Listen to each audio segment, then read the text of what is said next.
Puji Tuhan, semuanya sehat? Amin ya.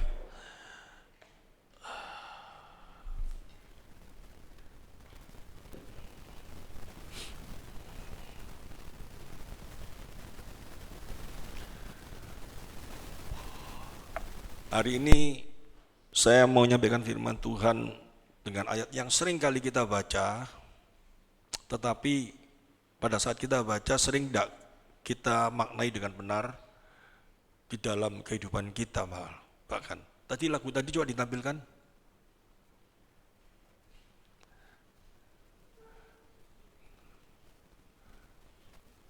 Meskipun tak ku mengerti apa yang ku alami. Tadi saya pada waktu mau naik ini sebetulnya saya mau titip pesan lagunya yang nanti dipujikan hampir sama dengan maknanya ini. Tapi kita tidak apa-apa. Pada saat kita nyanyikan lagu ini ya, meskipun tak ku mengerti apa yang ku alami, namun ku yakin Tuhan punya rancangan yang terbaik. Rancangan yang terbaik ini dalam hal apa? Nanti kalau kita ada masalah, aku yakin nanti Tuhan pasti bereskan persoalanku. Biasanya kan kita seperti itu. Pada akhirnya endingnya seperti film India itu loh. Endingnya pasti happy. Yang mungkin ada masalah, sakit penyakit, aku percaya nanti Tuhan sembuhkan. Yes, amin. Yang mungkin keluarganya berantakan, nanti Tuhan endingnya disatukan lagi. Nanti apa lagi? Pokoknya harapannya kita seperti itu. Tapi bisa nggak terjadi dalam hidup ini yang tidak sesuai dengan yang kita harapkan? Sangat bisa. Tapi hati kita pasti berontak. Tuhan penuh kasih, Tuhan penuh baik. Kenapa apa yang aku minta? Baik toh, minta keluarga disatukan, minta kesehatan dipulihkan supaya bisa memuliakan Tuhan. Terus minta apa lagi? Berkat banyak nanti bisa pakai untuk Tuhan. Sesuatu yang baik semua. Tapi kenyataan yang terjadi dalam hidup ini tidak sesuai dengan apa yang kita harapkan. Nah, pada saat seperti itu, protes hati kita pasti ngomongnya apa? Engkau Allah mengasihi kok, engkau Allah yang baik kok. Kenapa aku tidak terjadi yang seperti aku inginkan? Padahal yang aku inginkan tidak menyalahi apa yang kamu janjikan. Apalagi kita lihat beberapa firman Tuhan di dalam perjanjian lama, banyak hal itu terjadi enggak? Orang yang setia, orang yang baik, orang yang luar biasa. Wah, Tuhan lindungi, Tuhan jagai, Tuhan lakukan apa semua. Dan kita pegang ayat itu tanpa kita melihat. Dengan jelas kemarin sudah saya jelaskan, perjanjian lama tidak bisa kita lihat hanya di dalam satu sisi kacamata, di mana Allah belum turun ke dunia. Tetapi saat ini kita harus melihat di dalam seluruh kesempurnaannya, bahwa dia sudah turun, bahkan dia sudah memberikan hidup untuk kita, kemenangan diberikan, dan dia sudah naik ke surga. Ini harus kita lihat secara komprehensif. Kalau enggak, bahaya sekali. Kita pegang perjanjian lama, ayat-ayat tertentu kita pegang dengan prinsip yang salah, akan membahayakan di dalam kita mengiring dia. Karena nanti yang akan kita alami tidak sesuai dengan apa yang kita pikirkan. Pasti. Coba sekarang ya. Saya kemarin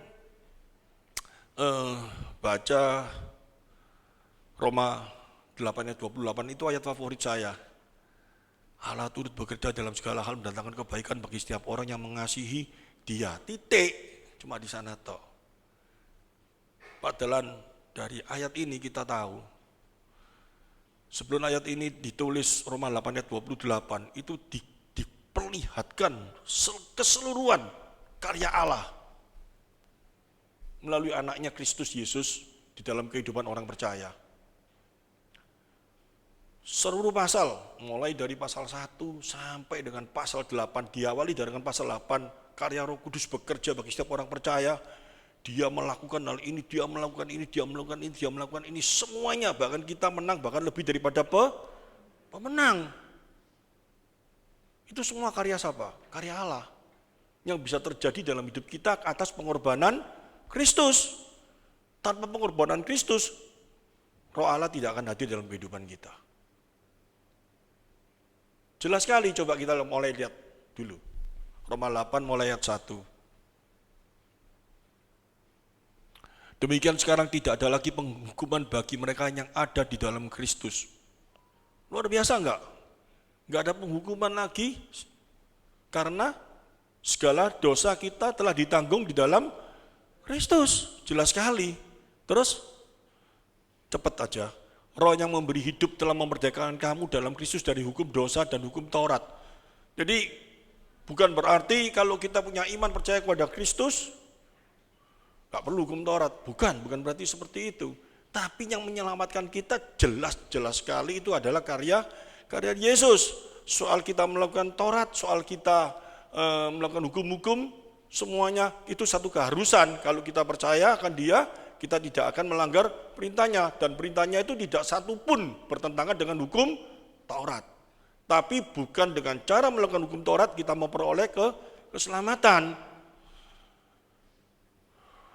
Terus, sebab apa yang tidak mungkin dilakukan hukum Taurat karena tidak berdaya oleh daging telah dilakukan oleh Allah. Jelas sekali.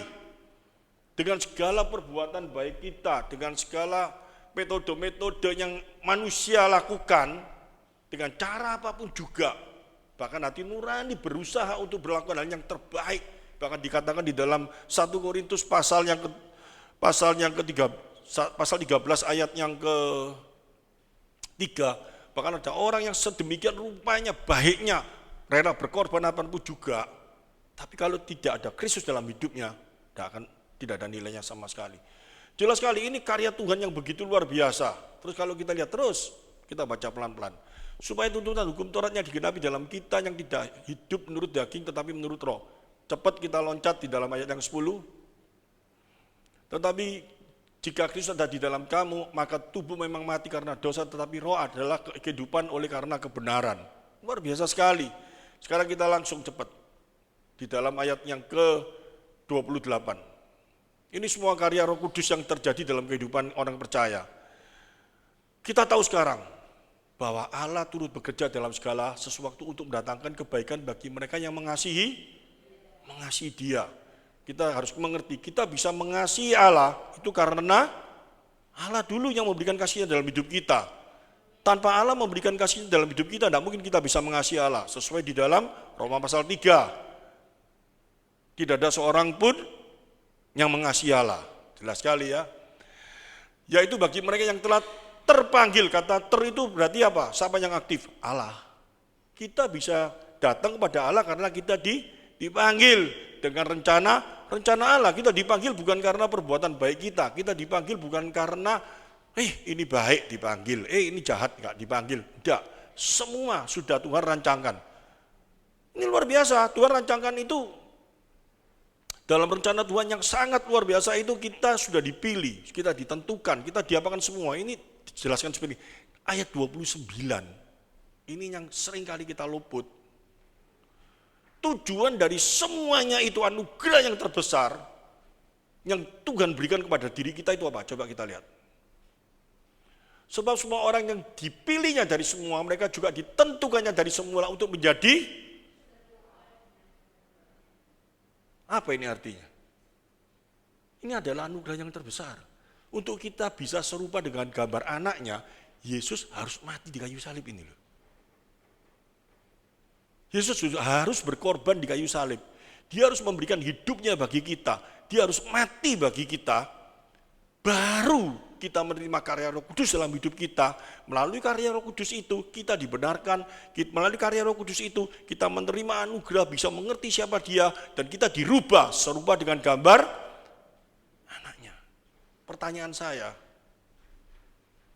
sudahkah kita pahami hal ini dengan benar?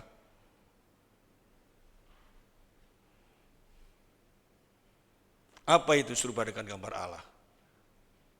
Pada waktu tadi kita nyanyikan itu, coba kita kembalikan.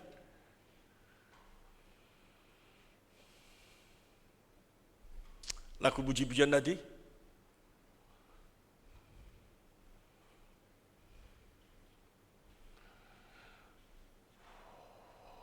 Nggak ketemu.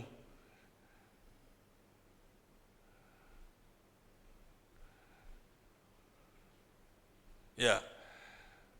Meskipun tak ku mengerti apa yang ku alami, namun ku yakin Tuhan punya rancangan yang terbaik. Apa yang rancangan yang terbaik?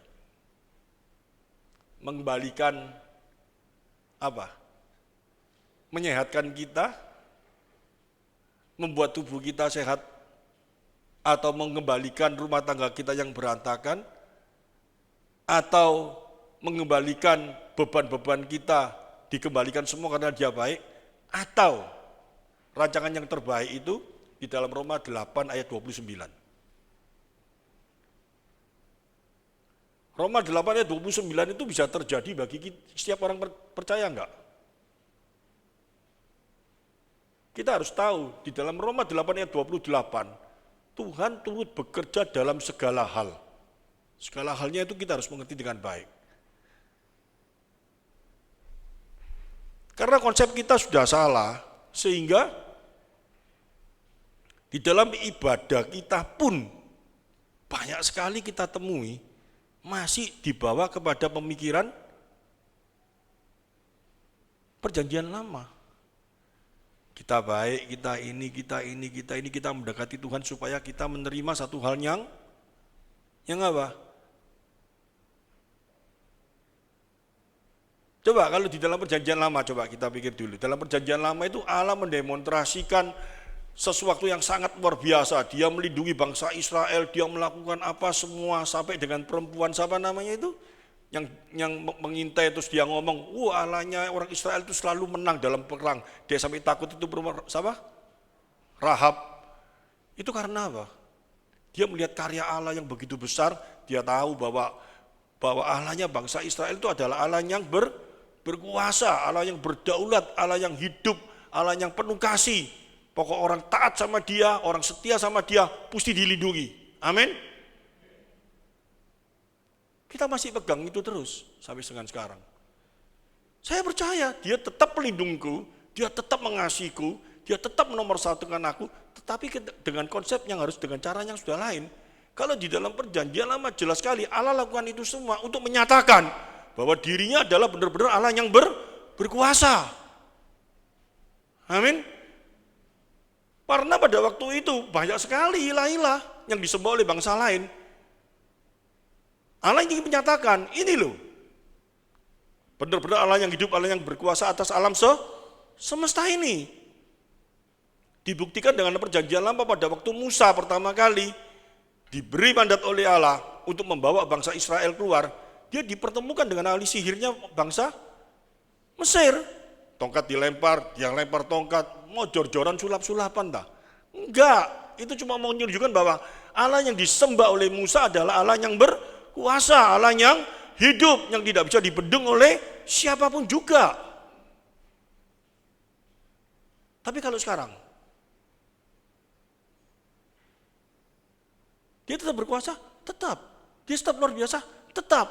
Tapi Yesus mati di kayu salib, bukan hanya untuk menyatakan bahwa dia adalah Allah yang berkuasa.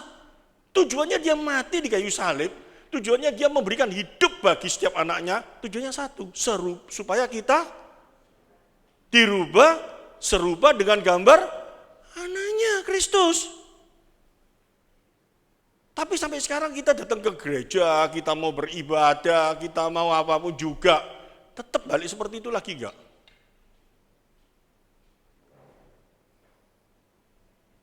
Karya salibnya di mana? Keterlaluan enggak kita ini? Cara kita berdoa bagaimana? Bahkan digambarkan apa? Harusnya sudah ada cara berubah dalam pemikiran kita enggak? Begitu kita percaya bahwa Yesus adalah Tuhan penyelamatku, penolongku, Dia memberikan hidup bagi aku, supaya apa? Supaya aku menerima kasih-Nya. Kasih-Nya bentuknya kayak apa? Aku yang dulunya gak karu-karuan, aku dulunya yang hidupnya tidak benar, dirubah oleh karyanya, supaya aku serupa dengan karyanya, dengan Dia. Coba kita lihat di dalam Roma pasal 12, ayat yang ke-1 dan 2. Karena itu saudara-saudara, demi kemurahan Allah aku menasihatkan kamu supaya kamu mempersembahkan tubuhmu Sebagai persembahan yang hidup, yang kudus, dan yang berkenan kepada Allah, itu adalah ibadahmu yang sejati. Caranya bagaimana? Ayat yang kedua, janganlah kamu menjadi serupa dengan dunia ini. Apa serupa dengan dunia ini? Tetapi berubahlah oleh pembaharuan budimu sehingga kamu dapat membedakan mana kehendak Allah, apa yang baik dan yang berkenan kepada Allah dan yang sempurna. Apa itu? Cara pandang dunia, pola pikir, perilaku yang tidak sesuai dengan kehendak Allah. Cara pandang kita ini harusnya berubah. Sesuatu yang tidak sesuai dengan pandang Allah harusnya sudah berubah. Kita mau serupa dengan gambar Kristus, tetapi cara pandang hidup kita masih tetap seperti yang lama. Apa yang dirubah dalam hidup kita? Yang dirubah cuman biasanya jam ini kita masih tidur, sekarang sudah ke gereja, gitu aja. Tapi setelah pulang dari gereja, cara pandang kita, cara kita bekerja, cara kita melayani, cara kita bersama dengan keluarga, cara kita bersama dengan teman, cara pandangan kita kepada hal yang lain tetap sama. Gak ada bedanya dengan dulu, aku tetap sama. Apakah seperti itu? Aku dulu udah disinggung gini, godoan, tetap godoan. Aku kayak gini, aku seperti gini, tidak ada perubahan. Apakah seperti itu? Bukan cuman, oh dulu aku mata duiten, aku dulu kerja cuma cari duit tok. Sekarang setelah pantuk ke Tuhan, aku enggak cari duit, aku cuma pikir Tuhan. Juga salah, Tuhan enggak ngajari kayak gitu kok. Tuhan enggak anti kamu bekerja, Tuhan enggak anti kamu cari duit. Tapi duit yang kamu peroleh, itu bukan untuk apa? Kesombongan. Tetapi bagaimana uang itu dipakai untuk memuliakan Dia? Enggak ada yang amin ya. Caranya kayak apa memuliakan Dia? Dikasihkan gereja? Enggak. Bukan seperti itu. Salah satu untuk kebahagiaan keluarga kita, supaya keluarga kita bisa memuliakan Tuhan tujuannya, itu juga baik enggak? Baik. Dengan adanya uang, aku bisa lebih sehat, aku bisa apa? Baik, baik. Enggak apa-apa itu.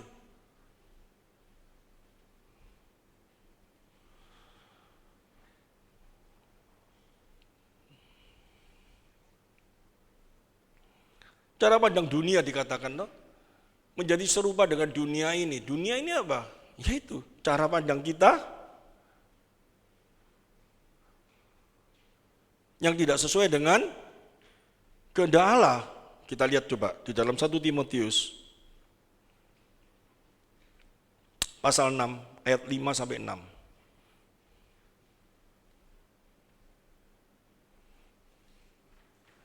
Ini gawat sekali.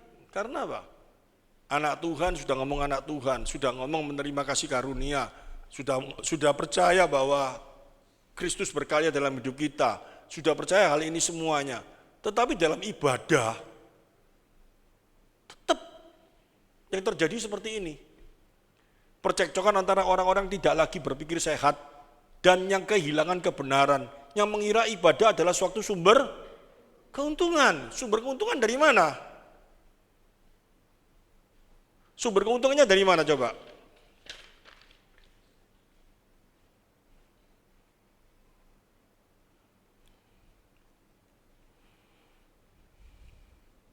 Banyak sekali kita berpikir.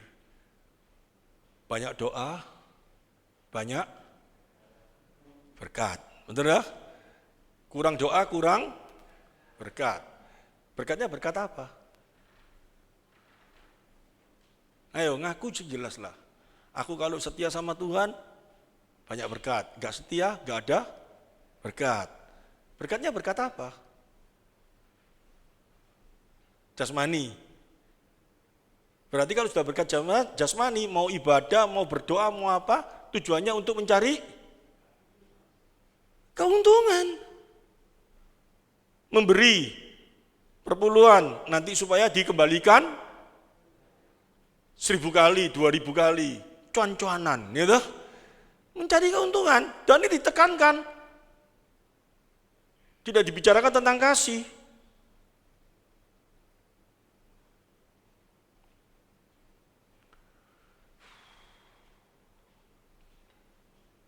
Repot ya manusia itu ya. Gak mau ngaku tetapi sesungguhnya seperti itu.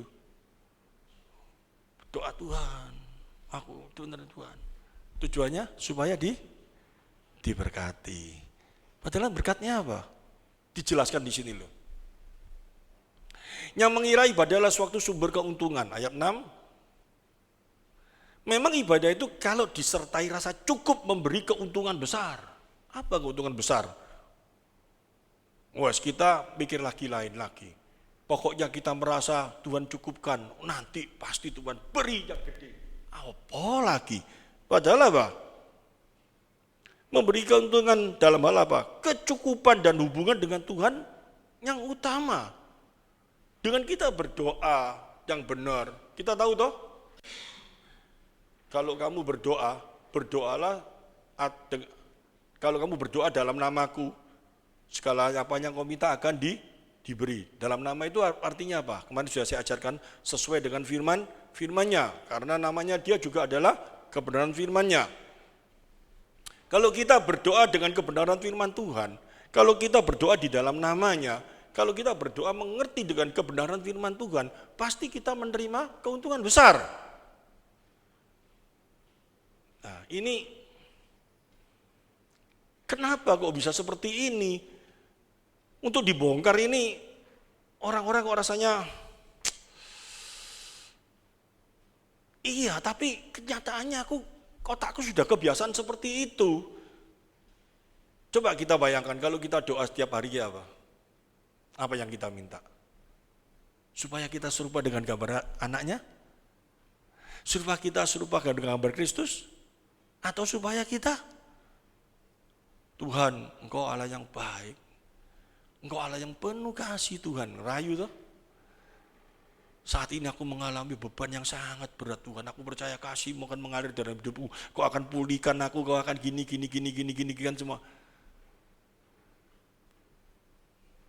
Bagi Tuhan ya. Bagi Tuhan ya. Bagi Tuhan. Kita baca tentang Ayub itu loh. Ngerti maksudnya? Ayub itu seorang yang kaya raya luar biasa, keluarganya, pokoknya keluarganya happy. Karena juga dikasih tahu anaknya sering pesta toh, luar biasa. Sama Tuhan itu diambruk loh semua.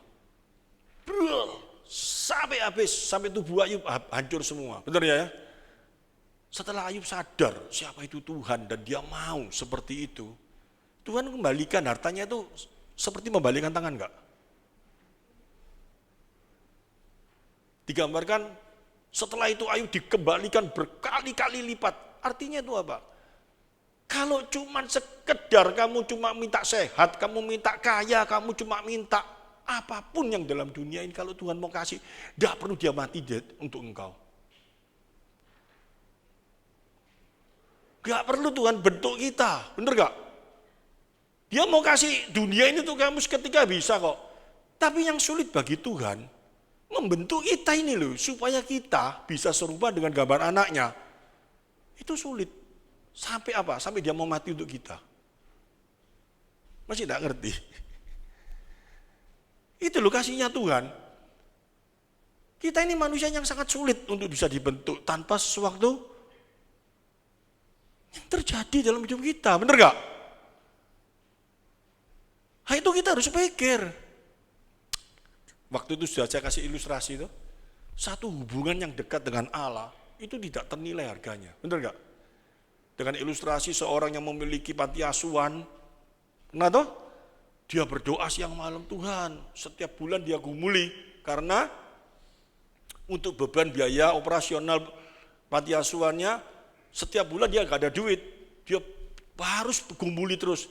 Dan itu sudah berlangsung bertahun-tahun. Suatu saat dia berdoa, Allah Bapa, dia teringat orang-orang yang dia layani di dalam gereja yang kaya-kaya itu. Gerakan hati mereka supaya mereka bisa memberi. Dan nanti uang yang terkumpul ini untuk pekerjaan panti asuhan ini bisa berjalan dengan baik. Suatu saat orang itu datang bawa uang, langsung dia terima? Enggak. Dia tolak bukan karena apa, tapi hatinya mulai berdebar. Karena dia tahu, kalau aku terima uang ini, dia tidak ada satu beban lagi, gak ada pergumulan, maka dia makin jauh sama sama Tuhan. Itu jauh lebih berharga hanya nilainya daripada cuma dia sekedar apa? Menerima sesuatu yang enak, tetapi dia mulai jauh sama Tuhan, dia nggak mau dikembalikan. Ilustrasi itu harusnya menjadi satu pemikiran kita pada saat kita menghadapi problem sebuah masalah. Yang rasanya, di mana keadilan Tuhan? Di mana kasihnya Tuhan? Oh jelas di dalam Roma 8 ayat 28, Allah turut bekerja dalam segala hal. Segala halnya itu bisa terjadi seperti Ayub loh, ngerti maksudnya? Tapi jangan dia rusak, ya wis gak apa-apa aku seperti Ayub, nanti aku dikembalikan istriku dulu 1, nanti jadi 4. Anakku 3 nanti jadi 30. Bukan kayak gitu. Kambingku 1000 nanti jadi 10.000. Bukan kayak gitu. Kalau kayak gitu lagi teraka kamu. Kebacut babe. Ngerti maksudnya? Bukan harus seperti itu. Nah, untuk itu dikatakan apa? Di dalam Roma pasal 12 ayat 2 tadi.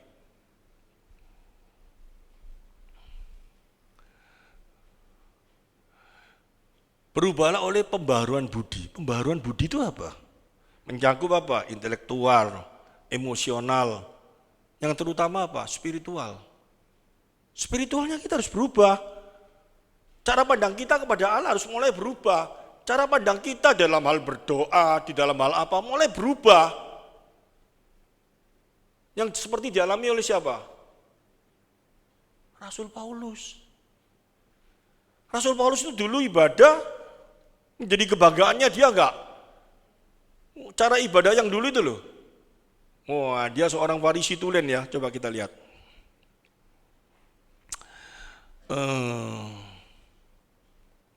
Dikatakan di dalam berapa? Wah, lupa saya tulis itu. Dulu yang ku banggakan, sekarang yang ku anggap sampah itu loh. Itu ayat berapa itu? Yang dulu aku banggakan, sekarang aku anggap sampah.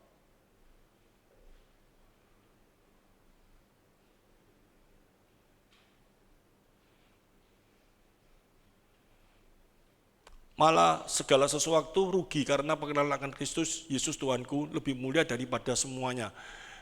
Oleh karena dialah yang telah melepaskan semua itu dan menganggapnya sampah supaya aku memperoleh Kristus. Itu dulu Rasul Paulus. Segala kesalehannya, dia dari turunan suku Benyamin, apa semua menjadi kebanggaan dia. Kebanggaan itu artinya apa? Menjadi pegangannya dia. Kebanggaan itu kepegangan toh. Kebanggaanmu apa? Ya, kan kebanggaannya misalkan kayak Yugo lupa aku. Yugo main musik di atas, kebanggaannya dia apa? Dia pasti pegang bass. Gak mungkin dia pegang suling.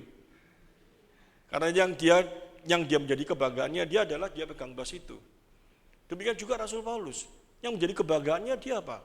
Dia merasa segala sesuatu keahliannya dia, kedekatannya dia dengan Allah, dengan caranya dia, dengan apa yang dia lakukan di dalam hidupnya dia pada waktu sebelum dia kenal Kristus, itu menjadi pegangan dalam hidupnya.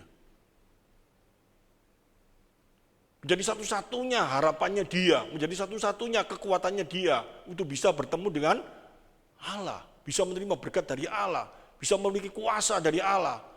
Tapi setelah dia kenal Kristus, semuanya itu dianggap sampah. Dan yang terakhir setelah dia kenal Kristus, apa yang menjadi kebanggaannya dia? Apa? Waduh, itu loh ibadah di tempat itu. Sekarang dia diberkati luar biasa, kesaksian. Dulu aku gak punya apa-apa, sandal jepit aja gak bisa beli. Setelah aku setia sama Tuhan, setiap hari berdoa. Dan dibimbing oleh pendeta si A, si B, si Z, si monyet, gak tahu siapa saya.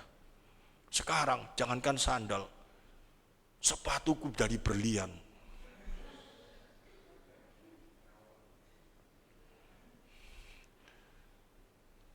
Dan semua orang yang gak ngerti, amin, tepuk tangan semua. Allah luar biasa. Luar biasa apanya itu? Tapi Rasul Paulus ngomong apa? Kebanggaannya dia apa? Siapa yang tahu pulang tak ajak makan? Gak usah bingung kok, nanti ada makan soto. Apa jadi kebanggaannya dia? Kita buka Filipi pasal 3 ayat 7 dan 8.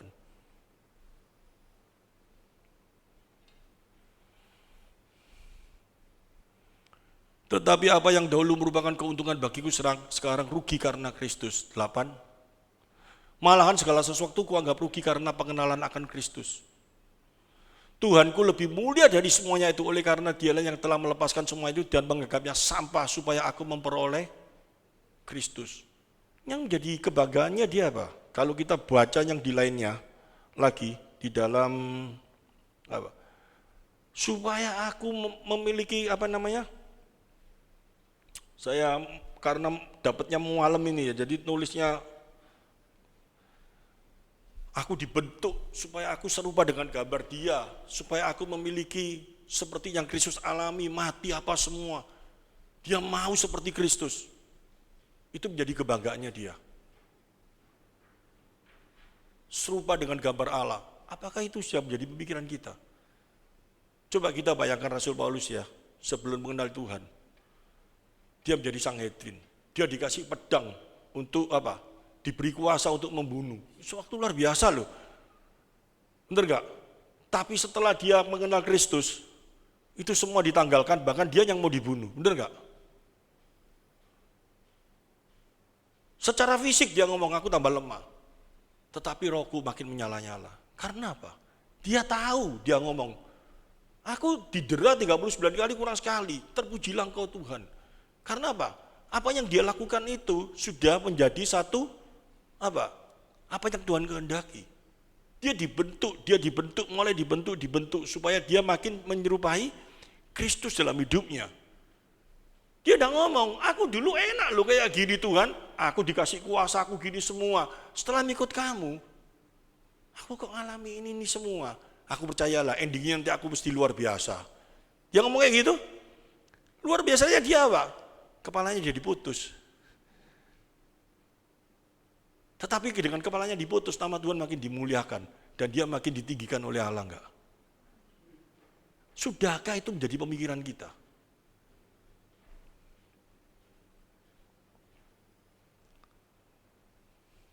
Sudahkah itu menjadi pemikiran kita? Sudahkah itu menjadi doa kita?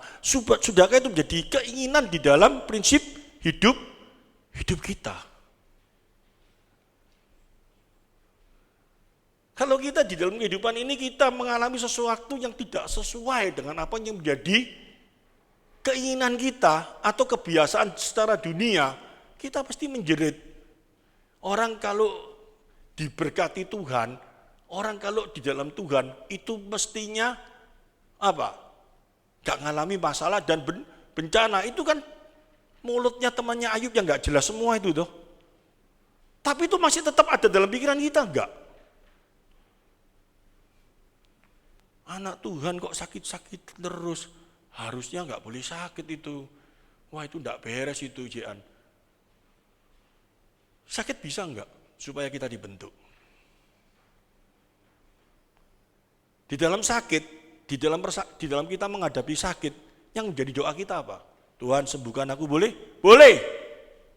Ojo ngapain ngomong setan sembuhkan aku ya. Atau yang menyembuhkan aku ini dokter bukan Tuhan, jangan ngomong kayak gitu. Tetap kita percaya segala sesuatu ada di dalam kedaulatannya. Amin. Tapi yang jadi pertanyaan dalam hidup kita, setiap beban persoalan yang terjadi dalam hidup kita yang paling tidak enak itu, sudahkah kita tanya, aku tidak mengerti nih Tuhan, kenapa harus terjadi dalam hidupku? Dan pada saat kita mengalami hal itu, kita makin cinta Tuhan, kita makin dibentuk supaya serupa dengan Tuhan, atau kita makin jadi setan, ngerti maksudnya? Makin jauh sama Tuhan. Itu memang harus jadi barometer cara kita berdoa. Kalau kita mengalami satu beban persoalan masalah dan kita mulai jauh sama Tuhan, harusnya kita menangis. Kenapa ini Tuhan? Aku kok seperti ini? Aku tidak mau Tuhan. Aku ngalami ini, aku makin mengasihi Engkau, makin cinta sama Engkau, makin dekat sama Engkau. Aku makin tahu rancanganmu yang baik. Dan aku tahu, tanpa persoalan ini aku gak bisa melepaskan dosa ini. Aku minta ampun sama Tuhan. Tuhan bisa lakukan itu enggak?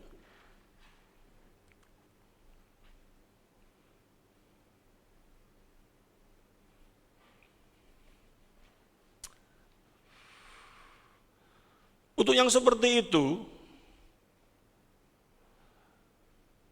kita harus betul-betul mengerti mana yang baik dan mana yang jahat. Yang baik itu menurut ukuran Allah. Yang jahat itu juga menurut ukuran Allah. Bukan baik jahat menurut ukuran hati nurani. Harus menurut ukuran Allah. Sulit, gak mungkin kita bisa sampai ke sana, gak mungkin.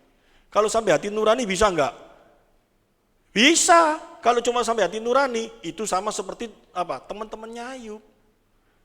Teman-temannya Ayub yang ngomong toh, masakah kalau kamu gak ada dosa? Masakah kalau kamu gak berbuat sesuatu yang salah, Tuhan hukum kamu? Gak mungkin. Itu berbicara soal hati nurani, karena itu cuma ukurannya manusia, ngerti? Kita ini sudah dewasa semua loh ya dalam rohani ya. Saya nggak mau ya dari antara kita ini nanti ketinggalan di sini. Karena mengikut Tuhan itu bukan selalu happy ya, happy ye. Kan maksudnya? Gak ada masalah, gak ada persoalan. Dia kasih contoh, para rasulnya, para nabinya mengalami masalah semua. Tapi bukan setiap orang mengikut Tuhan itu pasti ada masalah. Enggak. Tapi bisa saja terjadi masalah dalam hidup kita. Tapi yang banyak pasti terjadi masalah. Karena apa? Kita dibentuk, betul tuh? Dibentuk kan semua masalah. Kalau kita baik-baik luar biasa, gak mungkin ada orang yang baik, gak ada. Semua dibentuk kok. Semua rasulnya itu dibentuk. Gak ada langsung jadi, langsung hebat, ini gak ada. Semua dibentuk. Allah yang mulia aja datang di dunia, dia dibentuk enggak? Dibentuk loh. Dibawa ke cobaan, disuruh ini, disuruh puasa, lapar dulu. Lapar itu dibentuk enggak? Dibentuk loh. Tapi dia bisa tetap menang, memberikan contoh. Karena apa? Dia pegang firman. Dia mengerti firman itu secara komprehensif, secara keseluruhan. Kemarin sudah saya jelaskan, pegang satu ayat itu akan menjerumuskan hidup kita. Berat loh. Nanti misalkan ya, enggak apa-apa saya ngomong ini terus terang saja. Suami istri menikah, belum punya anak, terus dia ngomong, sesuai firman Tuhan. Allah berkata, beranak cucu lah. Jadi semua orang menikah pasti punya anak cucu. Ingat loh ya. Tidak semua orang Tuhan kasih. Kalau gak dikasih itu berarti Tuhan benci sama kita. Belum tentu.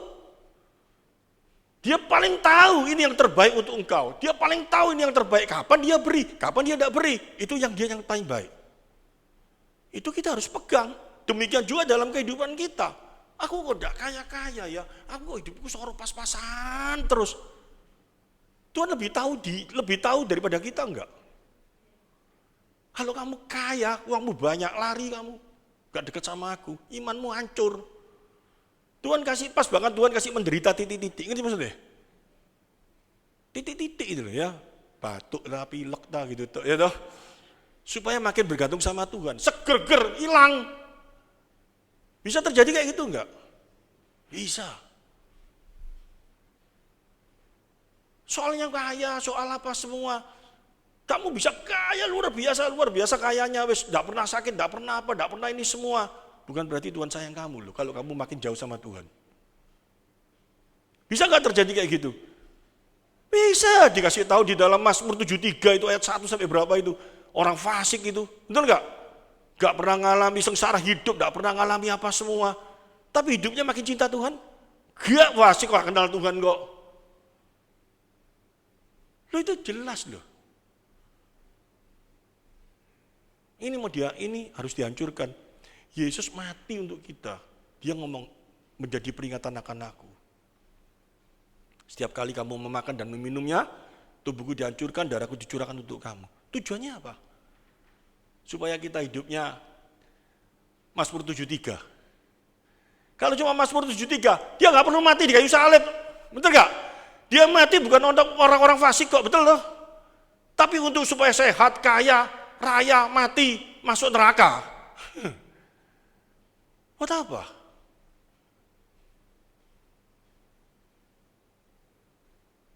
Oh kalau kayak gitu Pak Titi ngajari kita hidup di dunia ini soro-soro semua. Enggak. Kita mungkin bisa hidup happy luar biasa, bukan berarti kalau yang soge, yang punya duit, sehat apa itu, wah besok masuk neraka, berarti gak. Bukan seperti itu. Tapi pada waktu kita menghadapi sebuah masalah, cara pandang hidup kita ini loh harus berubah. Nah enggak ya, soro-soro, sungguh saya loh ya. Kemarin mau ke Malang, mau nyampaikan firman Tuhan tuh. Bukan saya mau sama Cik Bimbing itu mau ngencer atau mau lari hari Minggu dak ibadah, dak mau nyampein firman ditunggu sama orang sana. Bener gak? Tiba-tiba masalahnya cuma apa? Tahu toh? Kayak saya ke belakang itu loh. Tekanan darahnya naik. Yut. Terus pikiran saya apa? Marah-marah sama Tuhan. Pikiran saya apa? Satu pikiran saya. Saya tahu Tuhan. Segala sesuatu ada dalam kedaulatan-Mu. Aku percaya kalau itu Tuhan izinkan terjadi dalam hidupku. Padahal aku mau menyampaikan firman dan itu terjadi dalam hidupku. Supaya aku makin tunduk di hadapan-Mu. Supaya aku makin tahu. Segala sesuatu yang aku rasakan aku lakukan untuk-Mu. Itu kamu tidak perlu aku kok. Aku yang perlu kamu. Ngerti maksudnya? Tidak tahu kalau kalian kayak apa. Nah aku itu. Jadi kalau saya bisa sampaikan firman Tuhan di tempat ini, bukan Tuhan perlu saya, enggak. Tapi saya perlu Tuhan. Jika kalau saya sakit, Tuhan mau ngasih tahu saya, kamu sakit, ada orang lain yang suruh bisa kok. Kalau enggak ada orang mungkin batu tak suruh khotbah bisa kok. Dia ngomong kayak gitu. Kamu yang perlu aku. Wih Tuhan ajar saya itu. Ngerti maksudnya? Supaya saya nggak jadi sombong, supaya saya nggak merasa bahwa saya diperlukan, saya seperti ini. Saya yang perlu dia. Saya yang rugi kalau nggak khotbah. Saya yang rugi kalau saya tidak menyampaikan firman Tuhan. Tuhan cuma mau ngomong kayak gitu, darahku dinaik no. Bisa nggak? Bisa.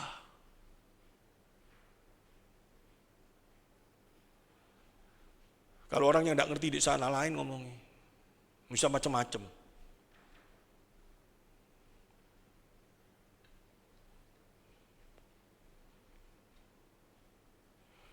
Kita nggak mungkin bisa mengerti baik dan jahat. Kalau cuma berdasarkan hati nurani, pasti bisa. Tapi berdasarkan firman Tuhan, tidak mungkin bisa. Itu yang benar. Kita lihat di dalam Ibrani pasal 5 ayat 14.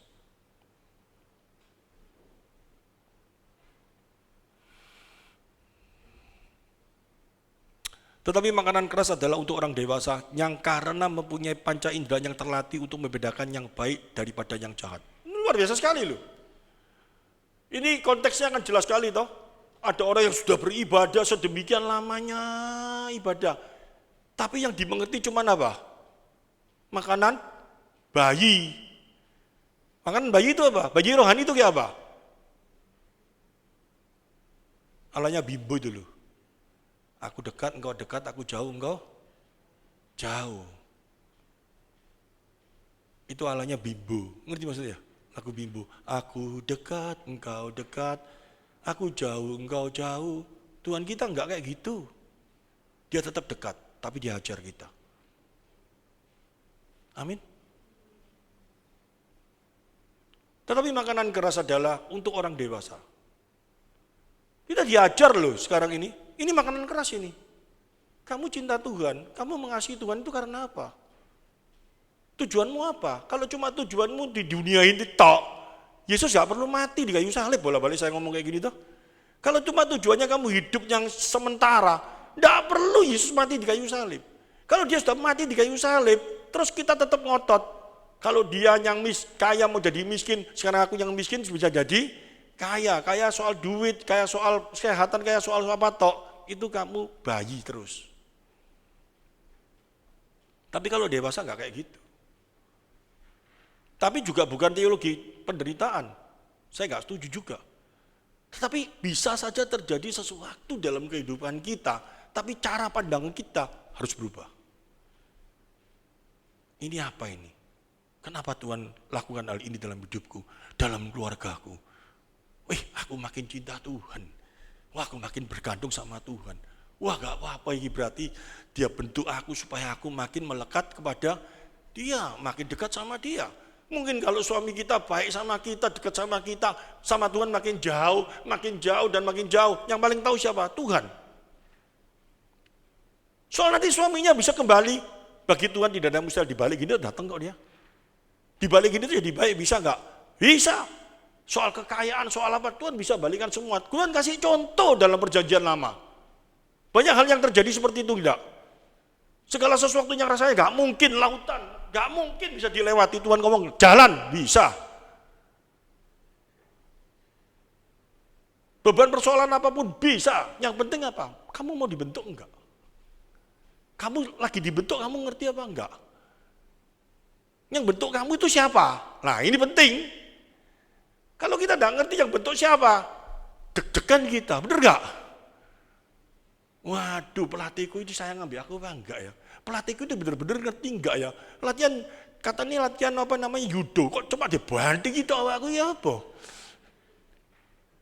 Kok enggak diajari seperti ini angkat besi? Supaya ototnya gede. Wah pokoknya suruh ngangkat toh, dia enggak ngerti bahwa pelatihnya ini seorang yang profesional, yang luar biasa. Kalau sudah kita ngerti semuanya itu, disuruh jempalian ke apapun kita percaya enggak? Sayangnya kita enggak mau ngerti siapa pelatih kita ini.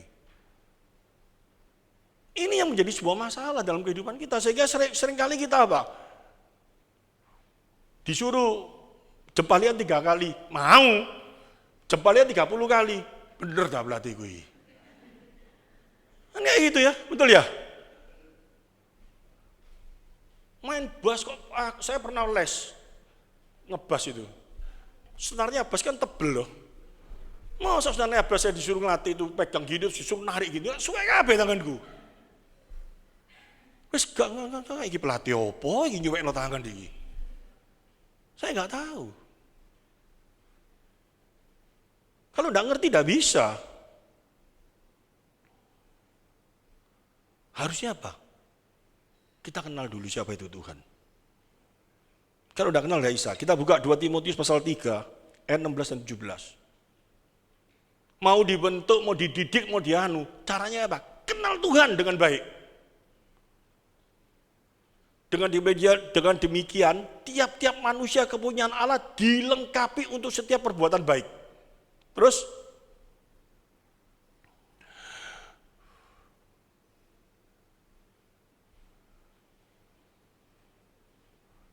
kok keluar ini apa sih?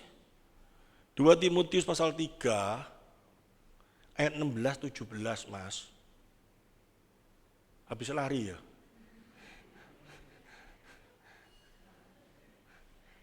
Segala tulisan diilhamkan Allah memang bermanfaat untuk mengajar, untuk menyatakan kesalahan, untuk memperbaiki kelakuan, dan untuk mendidik orang dalam kebenaran. 17.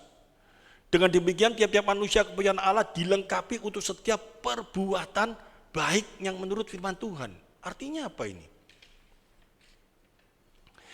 Ayat ini berbicara tentang orang-orang yang mengira bahwa ibadah adalah firman Tuhan adalah otoritas ilahi yang bermanfaat untuk apa? Mengajar, menyatakan kesalahan, memperbaiki kelakuan, mendidik orang di dalam kebenaran. Tanpa belajar firman Tuhan dengan benar, dengan ngerti, tidak mungkin bisa. Tidak mungkin bisa kita tahu siapa itu Allah. Tujuannya apa sih kita mengerti firman Tuhan dengan baik ini? Tujuannya apa? Kita makin tahu siapa itu Allah tuh. 1. Kita tahu mana yang benar, mana yang salah. Bukan berdasarkan hati nurani, tetapi berdasarkan firman Tuhan yang dipimpin oleh Roh. Tujuannya apa? Supaya kita serupa dengan gambar anaknya kembali. Ngerti firman Tuhan itu tujuannya seperti itu loh. Supaya kita mengenal dia, supaya kita tahu, supaya kita bisa serupa dengan gambar anaknya. Tapi repotnya ini ya, saya ngomong kayak gini, hati saya juga ngomong terus terang kok. Angel loh. Angel memang. Karena apa? Hidup dalam dunia ini masih penuh dengan daging, bener toh? Bener gak? Iya pakai daging apa pakai? Gak ada dagingnya, ada dagingnya toh? Iya toh? Kalau kita disuruh mengikuti keinginan roh itu sulit. Gak bisa. Oleh karena itu Yesus ngomong, ingat toh aku terus, kasihku itu yang besar. Tujuannya aku mati untuk kamu dengan satu tujuan supaya kamu tak bentuk serupa menjadi aku, gambarku. Kalau kita tidak ingat ini tujuannya dia mati untuk aku supaya apa? Kita diracuni dengan agama habis terus. Supaya apa? Selama ini. Dia mati untuk aku supaya aku hidupku jadi enak, supaya wis itu golongan ini siapa? Temannya Ayub itu loh, Elihu siapa lagi semua itu loh. Tapi sekarang bukan Elihu, namanya sekarang jadi baru-baru. Matius, Yohanes, Markus, Lukas. Ya toh kalau ada orang Kristen yang mengalami masalah keinginan ini tidak dapat, wah itu kurang doa itu. Wah itu hidupnya pasti tidak beres. Wah itu. Ayub digitukan enggak? Didudingi terus, wah itu enggak betul, itu kurang gini, kurang. Padahal sudah diperiksa ke dokter, sudah benar, sudah kerja benar semuanya. Bisa terjadi kayak itu enggak? Harusnya yang kita doakan itu apa?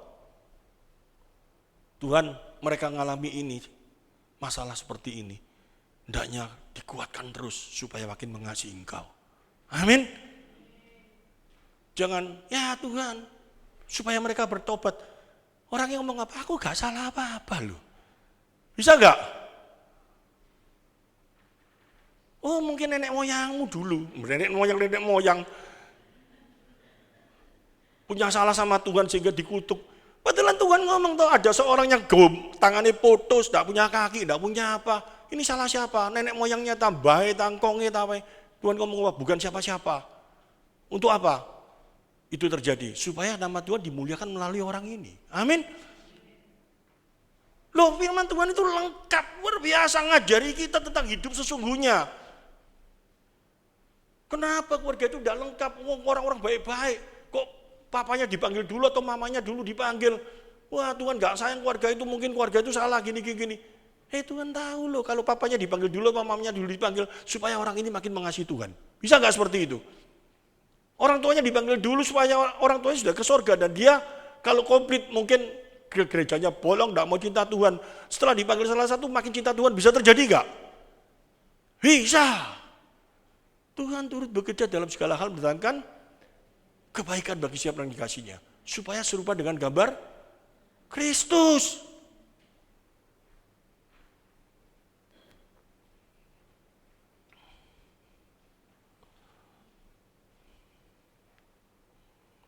Kita harus ingat tuh ya, semua itu karya Roh Kudus. Kita bisa ngerti firman, kita bisa ngerti ini semua itu semua karya Roh Kudus. Tanpa Roh Kudus gak mungkin kita bisa ngerti firman.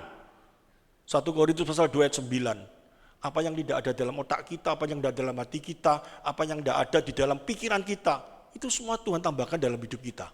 Amin. Melalui siapa? Karya Roh Kudus. Roh Kudus itu bisa hadir dalam hidup kita. Karena siapa? Karena Kristus mau mati untuk kita.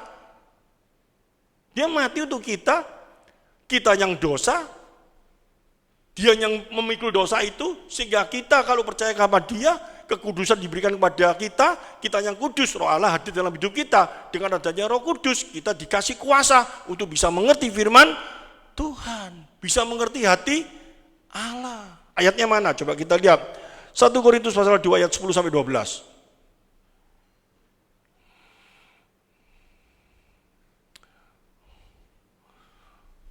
Karena kepada kita Allah telah menyatakannya oleh Roh, sebab Roh menyelidiki segala sesuatu, bahkan hal-hal yang tersembunyi dalam diri Allah. 11 sampai 12. Siapa gerangan di antara manusia yang tahu apa yang terdapat dalam diri manusia selain roh manusia sendiri yang ada dalam dia? Demikian pula tidak ada seorang pun yang tahu apa yang terdapat dalam diri Allah selain roh Allah. 12. Kita tidak menerima roh dunia tetapi roh yang berasal dari Allah supaya kita tahu apa yang dikaruniakan Allah kepada kita. Ini karya Roh Kudus loh. Dia yang bekerja dalam hidup kita, dia memimpin kita supaya kita bisa mengerti siapa? Allah itu loh. Melalui apa? Firman-Nya kembali lagi. Benar enggak? Kita buka juga di dalam Yohanes pasal 14 ayat 26.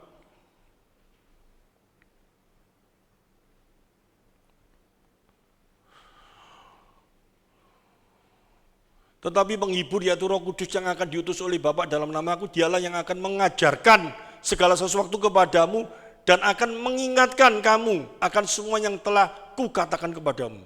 Tanpa karya Roh Kudus, gak mungkin kita bisa mengerti. Yang terakhir tentang ini, Yohanes pasal 16 ayat 13.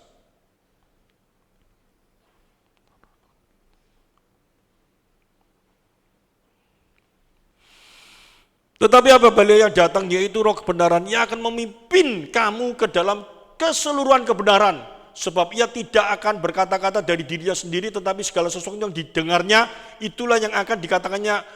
Dan ia akan memberitakan kepadamu hal-hal yang akan datang. Eschatologi. Sudah dijelaskan sama dia, yaitu apa? Yesus akan datang. Amin? Pasti. Tapi ojo denger-dengeran, wah iki tanda-tandai iki. Dodol sate sekarang saat ini diwalik, berarti Tuhan datang. Orang kan aneh-aneh toh. Saya ngomong kayak gitu tuh aneh gitu loh. Jual sate dulu, sate dibakar, sekarang sate mentah dimakan, itu Tuhan datang. Tanggal 12 bulan 12 tahun 2012 Tuhan datang. Kapan? Di tepat-tepat no aja semuanya. Tanda-tandanya tidak ada, itu semua omong kosong semua. Karena Tuhan sendiri yang berbicara, atau kita ngerti firman Tuhan, tidak ada seorang pun yang tahu kapan aku datang. Aku datang seperti seorang pencuri. Anak pun nggak tahu dia ngomong kok. Bener nggak? Kita bisa tahu itu karena apa? Firman-Nya. Melalui kuasa Roh Kudus kita diberi pengertian seperti itu semua.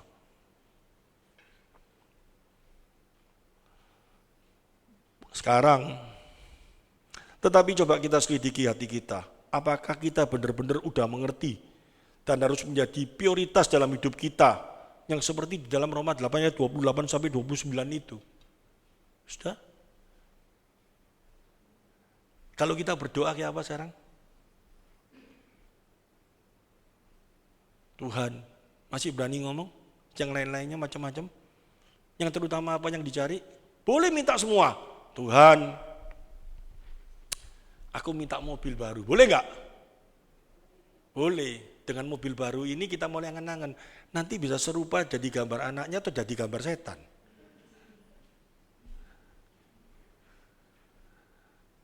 Tuhan, aku ingin Tuhan, supaya Tuhan, tanya kembali, dengan diberinya itu, kita jadi gambar anaknya atau gambar setan. Yakobus pasal 4 ayat 1 sampai 4.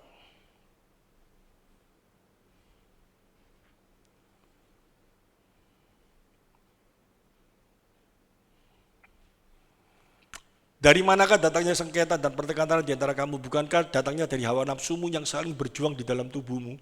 Pasti. Kamu mengingini sesuatu tetapi kamu tidak memperolehnya, lalu kamu membunuh, kamu iri hati. Ini ceritanya seperti Kain dan Habel itu ya. Tetapi kamu tidak mencapai tujuanmu, lalu kamu bertengkar dan kamu berkelahi. Kamu tidak memperoleh apa-apa karena kamu tidak berdoa. Mulai toh, ini ngerti maksudnya. Terjadinya nafsu itu semua karena dosa toh. Terus dikatakan, wah kamu mungkin gak berdoa, mulai secara agamawi ya. Oh, mungkin kamu gak dekat Allah. Tapi dibalik lagi dikasih tahu. Atau kamu berdoa juga, tetapi kamu tidak mengerti, tidak menerima apa-apa karena kamu salah berdoa. Doa kok bisa salah? Jelas. Sebab yang kamu minta itu tidak kamu habiskan untuk memuaskan hawa nafsumu. Enggak loh Tuhan, aku janji loh Tuhan, kalau aku punya mobil, nanti tak kayak besuki orang-orang Tuhan.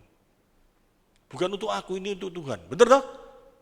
Tapi di balik itu semua, Tuhan paling tahu enggak? Nanti sih tak jemput ini orang-orang sing ini loh Tuhan. Sing baik ambek aku Tuhan. Sing rasanya mokong-mokong titik, kata reken Tuhan. Enggak, aku udah kayak gitu Tuhan. Tapi kayak gitu enggak? Aku tak jemput yang mokong. Ya toh? Yes, kata jemput. Harus tunduk sama aku. Mau jadi Tuhan enggak? Tuhan paling tahu enggak? Untung kamu dikasih sepeda ontel kalau kayak gitu. Jangankan mobil. Kamu jalan kaki saja supaya kamu tetap cinta dia. Betul enggak? Yang paling tahu Tuhan. Enggak Tuhan, sungguh enggak Tuhan, aku sungguh Tuhan. Alah Tuhan saya ngomong sungguh itu mulai zamannya Adam dan Hawa itu loh. Ngomong toh itu, gitu. Yang paling tahu Tuhan. Nah ini yang jadi tema hari ini, anugerah yang terbesar. Harus kita mengerti, yaitu apa? Serupa dengan gambar anaknya. Itu adalah anugerah yang terbesar dalam hidup orang percaya. Karena kita bayangkan loh, kita ini manusia berdosa. Kita manusia yang tidak ada artinya. Kita manusia yang menjijikan. Tapi Tuhan berupaya membentuk kita, memberikan fasilitas kita dengan segala caranya yang sangat luar biasa, supaya kita dibentuk menjadi seperti anaknya, di dalam kekudusannya, di dalam kebenarannya. Amin. Bukan jadi Allah ya, tapi dibentuk serupa dengan gambar anaknya. Ini anugerah yang terbesar. Sudahkah ini menjadi tujuan hidup kita?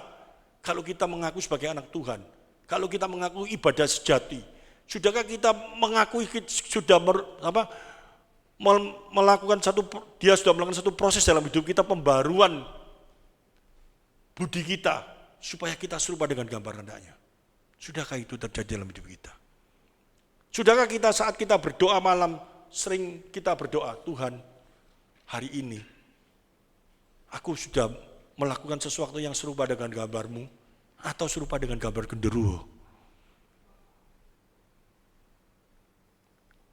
Aku hari ini Tuhan mengalami ini, aku tahu Tuhan, dan aku sudah bekerja, sudah melakukan sesuatu serupa dengan gambar Engkau Tuhan. Terpujilah nama-Mu. Itu yang seperti Rasul Paulus katakan loh, aku diderat 39 kali kurang sekali, terpujilah nama-Mu. Amin. Ngerti maksudnya? Aku gak malu, aku masuk penjara, aku gak malu ini semua, karena yang aku lakukan untuk Kristus. Amin. Sudahkah ini terjadi dalam hidup kita? Gak malu itu artinya apa? Secara fisik, secara materi, secara apa, dia makin tidak ada artinya, benar gak? Tapi dia gak malu, karena dia tahu ini Tuhan lakukan supaya dia makin serupa dengan dia. Dia ngomong apa? Lalukan ini dari hadapanku, tetapi terjadilah menurut kehendak-Mu. Rasul Paulus ngomong apa? Kalau bisa, sakit penyakit ini dipinggirkan di hadapanku. Tapi Tuhan ngomong, cukup kasih karunia yang kuberikan kepadamu. Dia bisa tahu semuanya. Dengan ini aku makin bisa melihat Engkau Tuhan. Dengan ini aku bisa merasakan kasih karunia-Mu bertambah dalam hidupku. Dia mau enggak? Dia mau. Kita mau seperti itu enggak? Ngomong gampang, tapi mau doa seperti itu sulit enggak? Takut kita. Tapi kita belajar hari ini melalui perjamuan kudus ini loh. Hari ini apa yang terjadi dalam hidup kita? Saya enggak tahu. Tuhan bentuk kita enggak? Setiap anaknya dibentuk enggak? Loh. Tuhan yang ngomong tahu ini kok terakhir ya, saya sudah baik mikir lagi, mau tengah mikir lagi. Tuhan ngomong dalam perjanjian lama, perjanjian baru, kamu tak bentuk seperti apa? Tanah liat yang tak bentuk itu loh. Semua. Kamu bukan anak gampangan. Benar toh?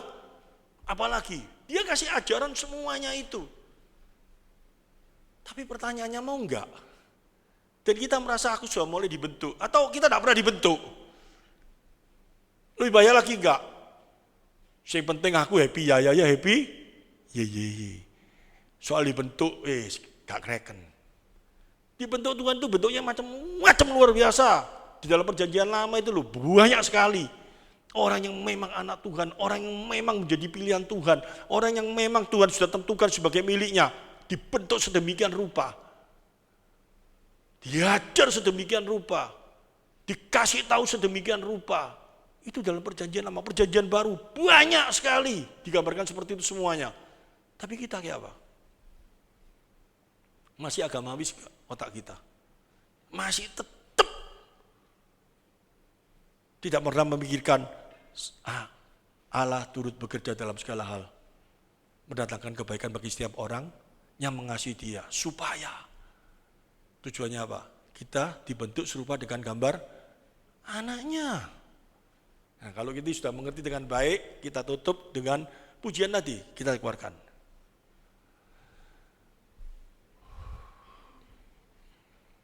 Kata-katanya ini. Meski ku tak mengerti apa yang ku alami. Semua terjadi seperti ini tidak dalam hidup kita. Namun ku yakin Tuhan punya rencana yang terbaik. Rencana yang terbaiknya apa? Yang sakit disembuhkan, oke. Tapi dengan satu tujuan, setelah sembuh, kamu makin serupa gambar Tuhan enggak? Kalau sembuh kamu enggak serupa gambar Tuhan, kamu jadi tikus, Tuhan enggak sembuhkan. Mungkin Tuhan ambil nyawamu. Bisa terjadi enggak? Kamu mengalami keterpurukan dalam usahamu. Tuhan kalau mau memberikan pada kamu, sangat gampang kok. Ayub itu dikembalikan kekayaannya, digambarkan cuma apa? Cepat kok, langsung. Tapi jadi situ pertanyaan, sudahkah kita sadari? Dengan kita keterpurukan ini kita makin dekat sama Tuhan, dan kita tahu enggak? Kalau aku memiliki uang sebanyak itu, aku enggak bisa dekat sama Tuhan, aku lebih baik aku enggak punya duit. Seperti tadi gambaran seorang yang memiliki panti asuhan itu. Dia lebih enjoy, lebih rasa menikmati hidup saat dia bisa berhubungan dengan Tuhan. Daripada dia cuma sekedar memegang uangnya menjadi jaminan dia supaya dia tidak perlu pergumulan itu. Satu pergumulan dengan Tuhan itu bukan sesuatu yang sangat menyakitkan. Bukan sesuatu yang menyusahkan. Kalau kita paham, kita memiliki Allah yang baik. Kita memiliki Allah yang mengasihi. Kita memiliki Allah yang berkuasa. Kita memiliki Allah yang tahu akan hidup kita. Dan kita memiliki Allah yang adil. Kita bergumul, kita akan senang. Bukan takut. Kalau kita paham dengan betul. Sehingga kalau kita nyanyikan lagu, meskipun ku tak mengerti apa yang ku alami, namun ku yakin Tuhan punya rencana yang terbaik. Kita nyanyi ini dengan sukacita. Bukan mengemis. Tapi aku sekarang tahu Tuhan, kenapa aku harus terjadi dalam hidupku seperti ini. Aku tahu Tuhan, kau lagi membentuk aku. Dan bentukanmu itu baik dalam hidupku Tuhan. Supaya aku serupa dengan gambarmu. Rancanganmu terbaik, pertolonganku datang darimu. Yesus, ku percaya. Beban seberat apapun juga Tuhan ngomong, tidak akan melebihi kekuatanmu. Aku akan menopang kamu saat kau jatuh. Aku akan menjaga engkau seperti biji mataku. Gak mungkin kamu sampai tergeletak. Gak mungkin kamu sampai putus asa. Bahkan gak mungkin kamu sampai bisa mengalami satu keterpurukan. Sesuai dengan Roma pasal 8 ayat 32 sampai dengan selesai. Allah yang sudah tidak menyanyikan anaknya, memberikan kepada kita, masakah dia tidak memberikan segala sesuatu bagi kita, supaya kita survive dalam keadaan apapun juga, sakit, ketelanjangan, pedang apapun juga, menang, bahkan lebih dari pemenang. Itu jadi Tuhan. Terus kita ngomong, yes, Yesusku percaya. Wah, kita nyanyikan ini dengan pengertian teologi, pengertian yang benar. Indah luar biasa. Tapi kalau kita nyanyi dengan perasaan seperti nyanyi-nyanyian dunia, aku percaya ada masalah, tapi aku punya Tuhan yang besar, yang akan balikan apa yang aku miliki, aku minta. Kamu gak ada bedanya dengan Elias, temannya Ayub itu. Terus kita lihat apa selanjutnya. Yang tak mungkin bagiku, semua mungkin bagimu, hanya engkaulah jawaban hidupku. Yang tak mungkin itu apa? Gak mungkin kita bisa berubah sendiri.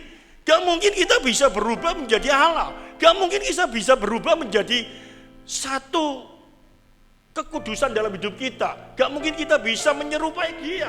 Gak mungkin kita bisa menjadi baik seperti yang diharapkan tanpa karya Allah yang terjadi dalam hidup kita. Amin. Kalau kita bisa menjadi baik, kalau kita bisa menjadi hari ini secara luar biasa, kita bisa mengasihi Tuhan. Itu karena siapa? Karena Dia. Oleh karena itu ngomong ya, yang tak mungkin bagiku, semua mungkin bagimu. Karena Allah yang melakukan dalam hidup kita. Hanya engkaulah jawaban hidupku. Jadi persoalan apapun dalam hidup kita mungkin masih terjadi, tapi Dia lagi membentuk aku serupa dengan gambarnya. Yang gak mungkin aku bisa lakukan sendiri, tapi aku lagi dibentuk oleh Dia, dan aku mau, dan aku bisa lihat pembentukannya dalam hidupku. Aku bersuka.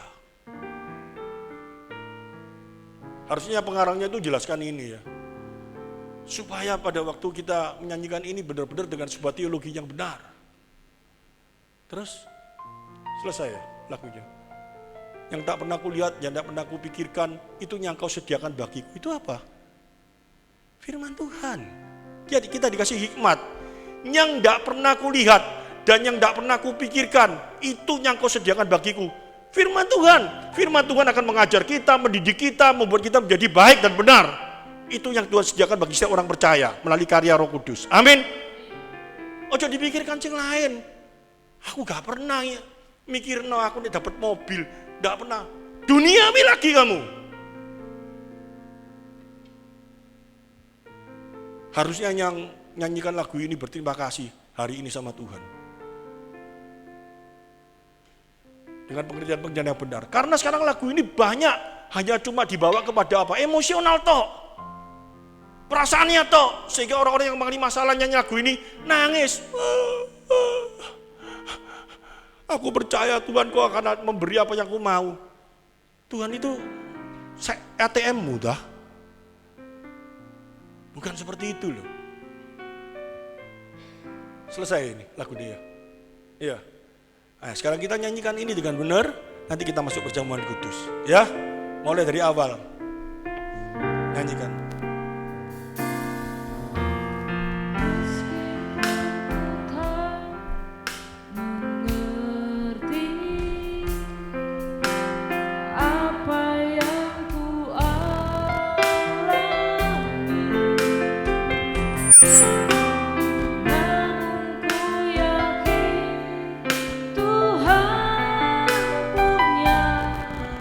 Rancangan baik,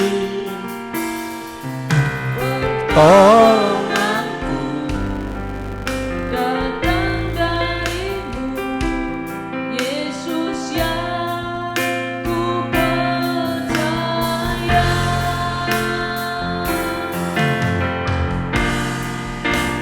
Yang tak mungkin bagiku,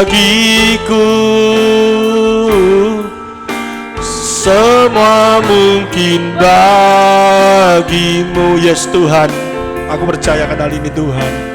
Hanya Engkaulah jawaban hidupku. Melalui firman-Mu sekarang aku mengerti Tuhan. Tak pernah kulihat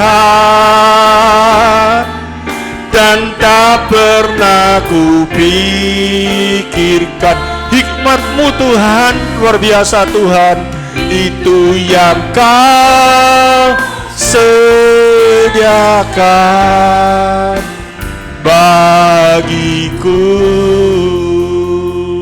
Saya akan berdoa sebelum masuk perjamuan kudus. Melalui firman Tuhan yang baru kita dengar, melalui pujian yang baru kita sekarang mulai mengerti. Di dalam kehidupan ini, apa yang kita alami sering kita tidak mengerti. Tapi hari ini Tuhan sikapkan kepada kita. Melalui firman-Nya Dia singkapkan. Kamu tidak mengerti, aku tahu kamu tidak mungkin mengerti akan rancanganku, akan segala sesuatu yang aku rancangkan dalam hidupmu. Kau cuma menganggap aku mengasihi engkau sebatas pikiranmu.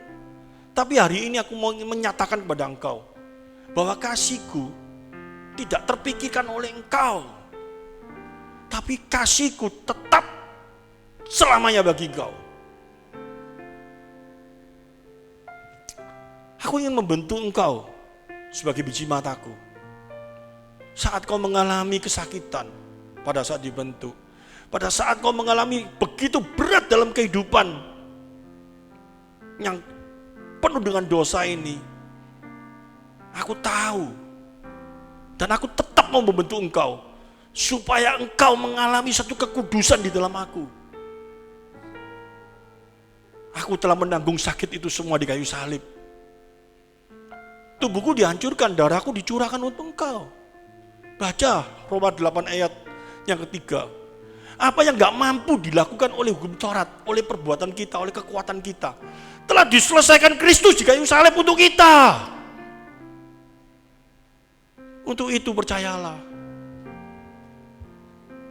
Saat ini kalau kita mengerti dengan baik, betapa luar biasanya karya salib ini yang sebentar kami peringati dalam perjamuan kudus ini.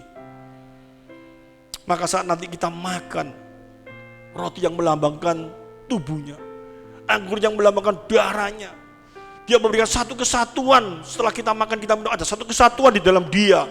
Sehingga roh Allah hadir dalam hidup kita. Roh Allah itu memimpin kita kepada kebenarannya. Roh Allah itu menyingkapkan setiap beban persoalan. Bukan supaya kita hancur, supaya karya Allah itu hadir dalam kehidupan kita. Dan kita mulai mengerti dan mengerti hari ini. Oleh karena itu, saat kita makan perjamuan ini, bukan cuma kita bertobat akan dosa, tetapi kita berterima kasih dan kita mau dibentuk serupa dengan gambarnya. Yang percaya bersama saya katakan, amin. Terima kasih Tuhan. Berkati roti dan anggur ini, sehingga saat nanti kita makan, yang melambangkan tubuhmu, ada satu kesatuan dalam tubuh. Dan Roh Allah hadir dalam hidup kita, memberikan kita semuanya hikmat, menyikapi hidup di dalam Engkau. Setiap persoalan masalah yang kami hadapi, kami percaya, kami gak takut kalau itu supaya kami dibentuk serupa dengan Engkau Tuhan. Karena Engkau akan memberikan kekuatan kepada kami. Terima kasih Tuhan. Dalam nama Tuhan Yesus Kristus, diberkatilah. Haleluya. Amin.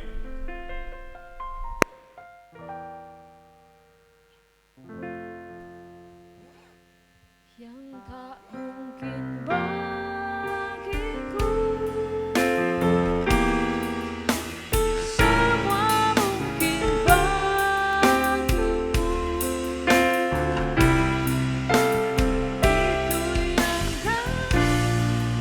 jawaban hidupku.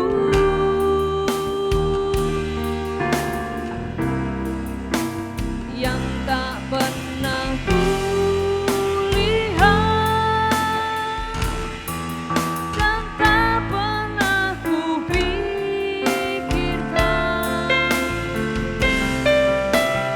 itu yang Kau sediakan bagiku.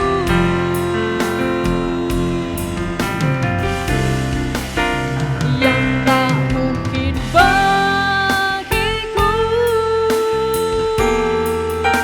semua mungkin bagimu. Hanya Engkaulah jawaban hidupku.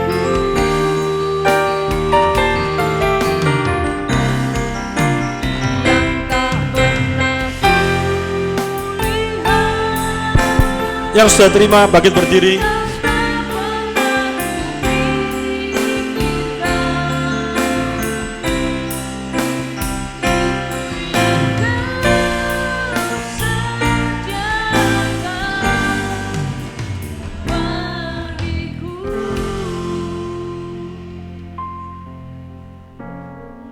Masing-masing berdoa. Ingatkan firman Tuhan yang baru didengar, bahwa untuk supaya kita dibentuk serupa dengan gambarnya, itu adalah anugerah yang terbesar. Terima kasih Tuhan, kami mau Tuhan, hamba-Mu bisa melihat kebenaran-Mu Tuhan melalui kebenaran firman yang baru kami dengar ini Tuhan. Bahwa betapa luar biasa kasih yang Kau limpahkan dalam kehidupan kami ini Tuhan. Thank you Lord. Terima kasih Tuhan. Kami mau dibentuk ini Tuhan. Terima kasih, Kau terlalu baik dan sangat baik di dalam kehidupan kami ini Tuhan. Terima kasih Tuhan, terima kasih. Mari semuanya dikasih Tuhan, angkat roti tangan kanan. Saya akan bacakan firman Tuhan. Sebab apa yang telah kuteruskan kepadamu, telah kuterima dari Tuhan. Yaitu, bahwa Tuhan Yesus pada malam waktu Ia diserahkan, mengambil roti. Dan sesudah itu Ia mengucap syukur atasnya. Ia memecah-mecahkannya dan berkata, inilah tubuhku yang diserahkan bagi kamu. Berbuatlah ini menjadi peringatan akan aku. Mari kita makan bersama.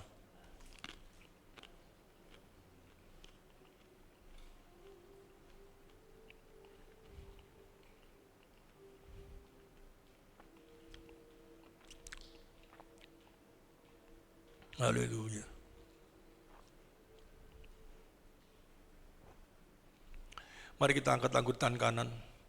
Demikian juga yang mengambil cawan sesudah makan, lalu berkata, cawan ini adalah perjanjian baru yang dimeteraikan oleh darahku.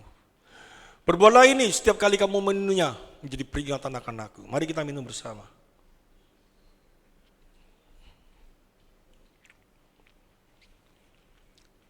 Terima kasih Tuhan, terima kasih. Kau telah memberkati kami melalui firman-Mu. Kau memberkati kami melalui perjamuan kudus ini. Ada satu kesatuan dan kami percaya itu sudah terjadi saat kami percaya. Dan hari ini Tuhan, kami memperingati di dalam perjamuan ini atas karya-Mu dalam hidup kami. Dan kami mau dibentuk serupa dengan gambar-Mu. Dan kami percaya berkat Tuhan dicurahkan bagi kami secara utuh sudah terjadi dalam kehidupan kami saat kami percaya Tuhan. Yaitu kami dibentuk serupa dengan gambar Allah. Tuhan akan melengkapi segala sesuatu supaya kami tetap terbentuk seperti itu semuanya Tuhan. Sesuai dengan janji firman-Mu di dalam Roma pasal 8 ayat 28. Boleh tergenapi bagi setiap kami. Terpujilah nama-Mu. Diberkatilah kita semuanya. Haleluya. Amin. Beri kemuliaan bagi Tuhan. Silakan duduk. Kita akan memberikan persembahan, kita kembali lagi untuk berdoa. Terima kasih Tuhan untuk rancangan Tuhan yang indah bagi setiap kami. Kami bersyukur firman Tuhan meneguhkan setiap kami sehingga kami terus mengiringi Engkau dalam hidup kami dengan takut akan Tuhan. Tuhan, kami sebentar akan memberikan persembahan yang menjadi syukur kami. Kami boleh memberikan yang terbaik karena Tuhan sudah terlalu baik bagi setiap kami. Tangan-tangan memberi Tuhan berkati, makanya sudah terkumpul kami percaya ini boleh dikelola dengan baik karena kami mau memberikan yang terbaik untuk Tuhan. Terima kasih Tuhan untuk hari ini. Haleluya. Amin. Anak Allah, Yesus namanya, menyembuhkan, menyucikan, bahkan mati, tebus dosaku. Kubur kosong membuktikan Dia hidup. Sebab Dia hidup, Dia hidup. Sebab Dia hidup. Tentang karena ku tahu Dia pegang hari esok. Hidup jadi berarti sebab Dia hidup. Yang diberkati firman Tuhan, puji Tuhan. Saya nanti diputus saya di sini. Saya sungguh bersyukur, berterima kasih kepada Tuhan. Firman Tuhan itu benar-benar luar biasa pada saat saya sampaikan di tempat ini. Selalu terjadi kayak sesuatu yang gak terpikirkan oleh saya. Apa yang ingin saya sampaikan itu penekanannya di tentang gambar Allah. Sebenarnya tadi itu ya salah satu bagian dari apa yang jadi persiapan saya. Tetapi itu cuman bukan penekanannya. Penekanannya bagaimana kita berdoa supaya kita merasakan doa kita itu bisa tercapai kepada Allah. Tetapi kok penekanannya hari ini malah berubah di dalam serupa dengan gambar Allah.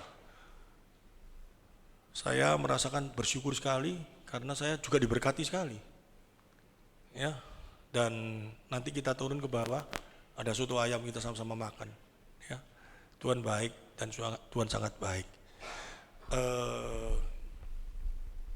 Doakan selalu terus apa yang menjadi rencana saya untuk bangun bait Allah di sana nanti, supaya nanti minggu-minggu tertentu kalau sudah jadi kita bisa beribadah di sana, ya ngajak teman apa semua ke sana rame-rame, mungkin bisa bawa jiwa-jiwa baru ya. Nanti di sana setelah itu bawa ke sini ya toh, jadi rame gereja dan nama Tuhan dimuliakan. Hanya itu aja. Ulang tahunnya Budar bisa ditampilkan. Ya, ini Budar ini ya dilihat kan ini. Kasih komentar dulu dah. Itu ibumu. Ya, ini Budar ulang tahun, dikasih gambar, dan ini foto di foto pada saat Budar ada ibadah di tempat ibadah. Kok berhenti? Kenapa ini?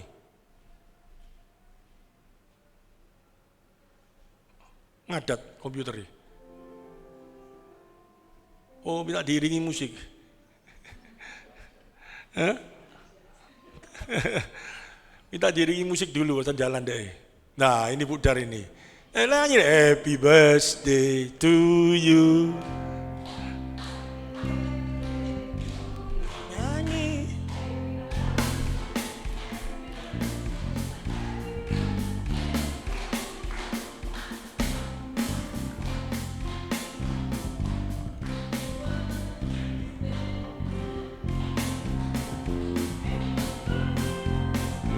Happy birthday to you. Selamat Budar, Tuhan berkati, ya. Tuhan limpahkan berkat secara luar biasa, terutama sampai dengan saat ini saya sudah bisa melihat bahwa Allah membentuk ibu serupa dengan gambarnya boleh nyata dalam kehidupan ibu. Ya, mari kita bangkit berdiri, ibadah selesai, semua diberkati, nyatakan di dalam sikap kita. Mari kita angkat tangan kita. Allah Bapa, Kau melihat tangan kami yang diangkat. Tanda ucapan terima kasih atas ibadah yang terselenggara hari ini. Kami semua diberkati. Dan kami makin mengerti tujuan hidup kami, yaitu kami dibentuk serupa dengan gambar-Mu Tuhan. Mulai hari ini dan seterusnya ini menjadi perenungan kami. Apakah kami saat ini sudah terbentuk sesuai dengan rancangan-Mu? Kalau iya, kami bersyukur Tuhan. Coba yang dikasihi, sebelum nanti kita pulang, kita bersama-sama turun di bawah melakukan perjamuan kasih. Percayalah, apa yang Tuhan sediakan sudah Tuhan berkati, sehingga setiap makanan yang disediakan akan berguna bagi tubuh kami untuk memuliakan Engkau Tuhan. Coba yang dikasihi, kita pulang damai sejahtera hadir dalam kehidupan kami. Tuhan berkati Budar dalam usianya yang lanjut, makin hari makin mengasihi Engkau, makin hari makin menyerupai Engkau boleh terjadi dalam kehidupannya. Tuhan berkati suaminya Pak Dar, juga demikian anak menantu cucunya Tuhan berkati secara luar biasa, supaya makin hari serupa dengan gambar-Mu. Cuma yang dikasih Tuhan, terimalah berkat dari Bapa, Anak dan Roh Kudus, di dalam nama Tuhan Yesus Kristus, berkat Tuhan dicurahkan. Haleluya, amin.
Selamat pulang, Tuhan memberkati kita. Sampai jumpa minggu depan.